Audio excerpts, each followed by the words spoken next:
حضرت مولانا ادریس کاندھلوی قدس اللہ سرہ متراز ہیں۔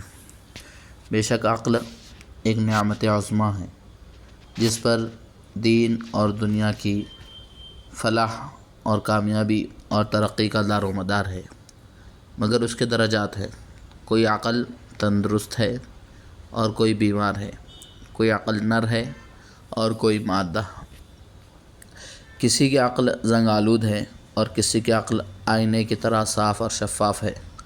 اب سوال یہ ہے کہ کیا ہر شخص کی عقل کو احکام شریعت کے پرکھنے کی کسوٹی بنایا جا سکتا ہے؟ اگر ہر شخص اور ہر کس و ناکس کی عقل معیار بن جائے تو کارخانہ عالم درہم برہم ہو جائے گا۔ مثال، اس اسمبلی کا بنایا ہوا قانون اس کے متعلق کسی تعلیم یافتہ بلکہ کسی وکیل اور بیرسٹر کو بھی یہ کہنے کا حق حاصل نہیں ہے کہ یہ قانون میری سمجھ میں نہیں آیا، اس لیے میں اس پر عمل سے معذور ہوں۔